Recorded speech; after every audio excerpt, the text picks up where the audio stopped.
Welcome to Take 5, your 5-minute inspirational message from Evangelical Alliance Ireland. I'm Nick Park, and this week I'm taking us through a series of messages in the book of Revelation, and particularly the letters that Jesus wrote to 7 churches in Asia Minor. And today we're looking at the message that he sent to the church in Pergamum. And he says to the angel, or the teacher, the pastor of the church in Pergamum, write, "These are the words of him who has the sharp double-edged sword. I know where you live, where Satan has his throne, yet you remain true to my name. You did not renounce your faith in me, not even in the days of Antipas, my faithful witness, who was put to death in your city where Satan lives." This was a church that was ministering in tremendously difficult circumstances, the place where Satan has his throne. Pergamum is modern-day Bergama in Turkey. I have been there. I've preached there. There was a church being established in Bergama, and I travelled with a colleague there, and I do remember being in that place where Satan has his throne. And actually, while I was there ministering in that city, I received a phone call from home in Ireland about our church in Drogheda, where there was a problem that arose that actually caused me years of great grief. And I remember when I got home again, I sat down with my wife and we really worked out the extent of the attack against the church and what was going on. I said to her, "You know what?" I said, "Gosh, that place really is where Satan has his seat. We've stirred something up by going there to declare the gospel."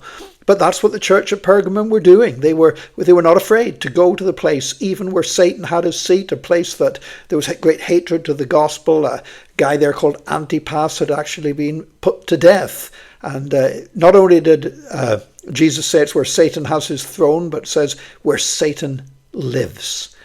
You may be in a place where sometimes you feel it's a very difficult place to preach the gospel. I've often found different parts of the world when I go and I'm teaching pastors, I'm training people, they say, "Oh, this is a very hard place to preach the gospel." But I want to tell you, God will take the gospel to the hardest of ground. In fact, when we started the church in Drogheda, one of the reasons we started in church planting in Drogheda, me and my wife Janice, was because we felt at that time there was such a depression in Drogheda, and it really was one of the most depressing places we'd ever been to.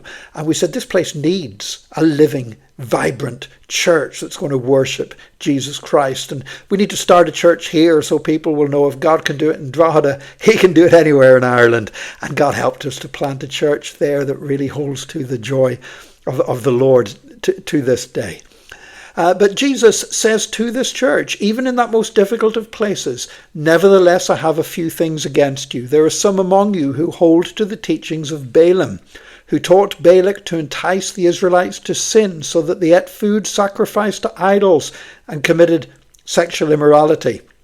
And likewise, you also have those who hold to the teaching of the Nicolaitans." We talked about them a couple of days ago. "Repent, therefore, otherwise I will soon come to you and will fight against them with the sword of my mouth." Now, Balaam, of course, we know Balaam from the book of Numbers, and he tried to curse Israel and wasn't able to curse Israel. But afterwards, we know that Balaam did actually entice the Israelites to compromise.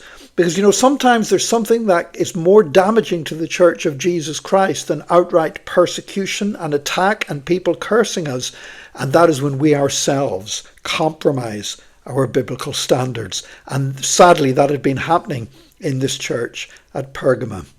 And then Jesus says, verse 17, "Whoever has ears, let them hear what the Spirit says to the churches. To the one who is victorious, I will give some of the hidden manna. I will also give that person a white stone with a new name written on it, known only to the one who receives it." And I think of Jesus saying to the disciples, "I have food to eat that you don't know of," talking about the fellowship he was having with his Father.